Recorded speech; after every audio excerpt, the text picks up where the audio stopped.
Ada seorang orang soleh, Bapak Ibu sekalian, kisah berhubungan dengan keluh kesah kepada Allah. Orang miskin, anaknya 4-5 orang, susah hidupnya. Kisah dulu, kisah klasik. Dia lagi duduk, istrinya hidangkan makan, makan pas-pasan antara dia istri sama anak-anaknya 5 ini. Orang miskin, susah hidupnya. Ada yang ketuk pintu malam-malam, begitu ketuk pintu dibuka, dia suruh istrinya buka. Buka, ternyata orang miskin yang lain minta makanan. Orang miskin yang lain minta makanan. Maka istrinya lihat ke suaminya, apa perintahnya nih? Suaminya bilang kasih aja.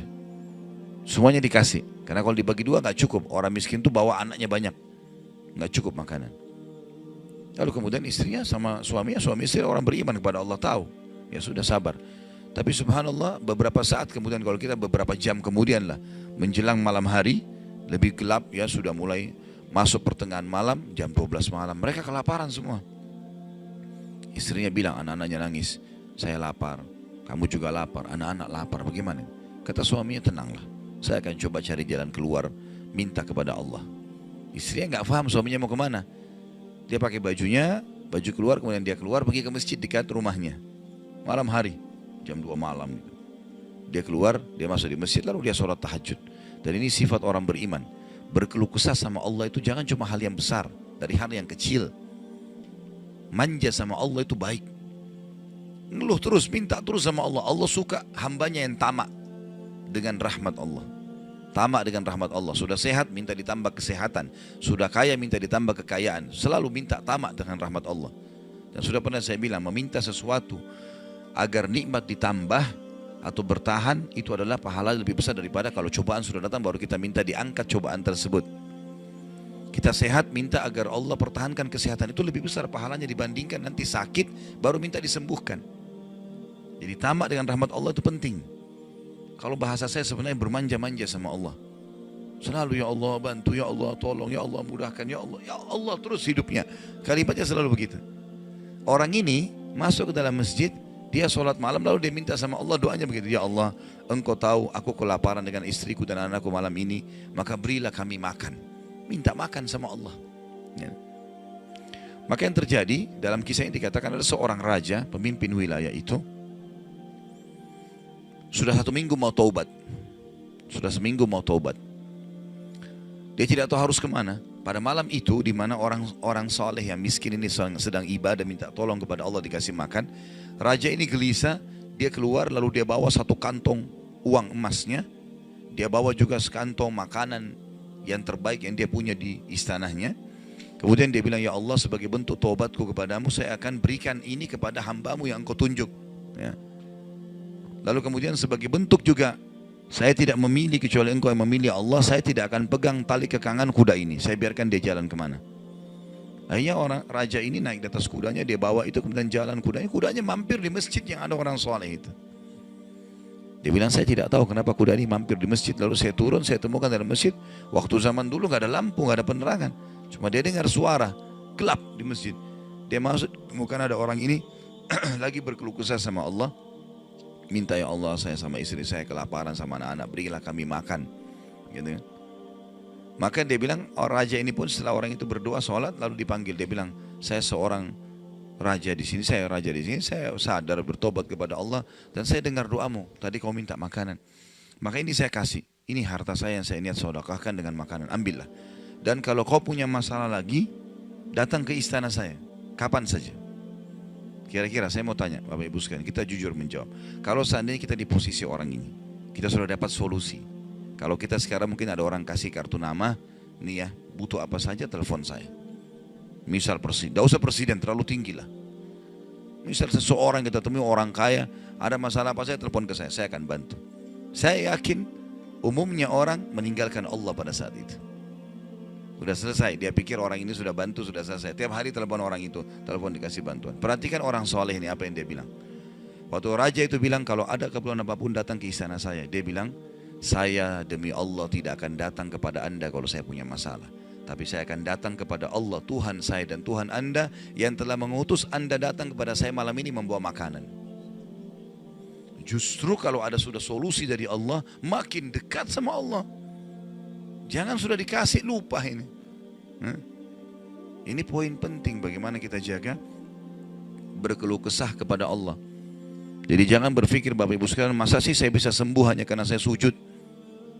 Masa sih saya bisa mendapatkan keturunan hanya karena saya sujud? Ini kesalahan ini.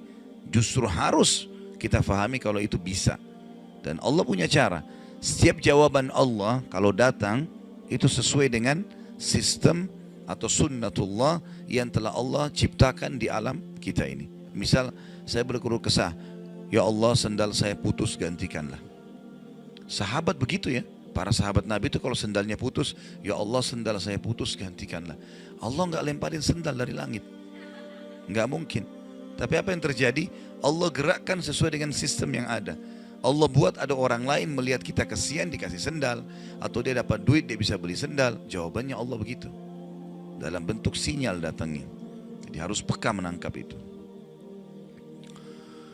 Kemudian selanjutnya, tentu juga yang ini tadi contoh kisah orang yang berkeluh kesah kalau berhubungan dengan cobaan dari Allah ya. Dia tidak keluh kesah kecuali kepada Allah. Sekarang kita masuk ke contoh kalau cobaan dari manusia. Tadi saya bilang orang digunjing, orang dihina, orang difitnah segala macam. Dia tidak balas kebodohan dengan kebodohan. Jangan pelanggaran dengan pelanggaran. Pasangannya selingkuh, dia juga selingkuh. Dua-dua dosa. Dua-dua dihukum sama Allah. Tidak ada urusan sama kita itu. Tidak ada urusan sama kita ya. Maka kisahnya seperti misalnya Abdullah bin Abbas radhiyallahu anhu pernah lagi jalan dicaci maki oleh seseorang tanpa sebab ini. Datang tiba-tiba caci maki dia. Ibnu Abbas dengarin saja apa yang disampaikan orang itu. Sudah selesai kata Ibnu Abbas, sudah selesai. Dia bilang iya, orang ini kebetulan lihat Ibnu Abbas pakai jubah baru. Ini kamu itu mentang-mentang sahabat Nabi, kamu itu pakai jubah mahal-mahal segala macam. Hasud, orang hasud gitu. Tiba-tiba bayangin kalau kita lagi naik di mobil orang ketuk kaca. Kamu kenapa pakai mobil baru? Kamu kenapa? Apa urusannya sama orang ini gitu? Mungkin kita marah-marah sama orang ini. Ibnu Abbas diam, didengarin semua, sudah selesai. Karena tidak mungkin tergerak orang ini mengucapkan sesuatu kecuali memang ada sebabnya. Dia biarin, sudah selesai kamu sudah. Baik, dibuka jubahnya, ini ambil hadiah buat kamu. Sampai orang itu malu. Sudah caci maki dikasih hadiah lagi. Dan yang dia sorotin ini adalah jubahnya Ibnu Abbas. Sampai akhirnya menjadi muridnya Ibnu Abbas. Nah, bisa nggak kira-kira kalau orang ketuk kaca mobil, kenapa pakai mobil baru? Ambil deh mobilnya.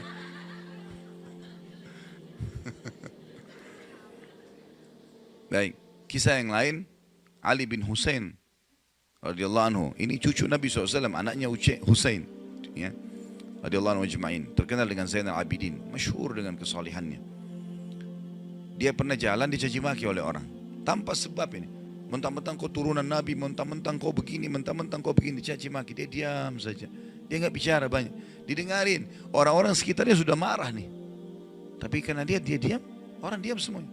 Sampai udah selesai dia bilang, wahai saudaraku, kalau seandainya kamu tahu lebih banyak tentang aku, mungkin kau akan lebih banyak cerita tentang keburukan. Saya ini banyak dengan keburukan, gitu kan? Kemudian dia bilang sama orang di sekitarnya, ada pegang uang, ada bawa duit, kasih orang ini 1000 dirham dan tunjukkan alamat kita. Siapa tahu dia punya hajat. Orang itu jadi tambah malu gitu. Ya. Karena perilaku akhlak yang mulia dan ini yang Islam ajarkan kepada kita. Pada saat kita kepancing emosi, kontrol, tenang, jangan dibalas. Gak ada gunanya itu, gak ada manfaatnya. Hanya akan merusak kejiwaan kita. Kata-kata jadi kasar, hidup kita jadi tidak tenang. Ya. Tapi kalau kita gunakan teori syar'i ini, kita akan tenang, tetap bisa makan, tetap bisa tidur, tetap bisa segala-galanya. Baik, kita berdoa kepada Allah SWT, semoga majelis kita diberkahi olehnya dan dijadikan sebagai tambahan amal kita pada hari kiamat.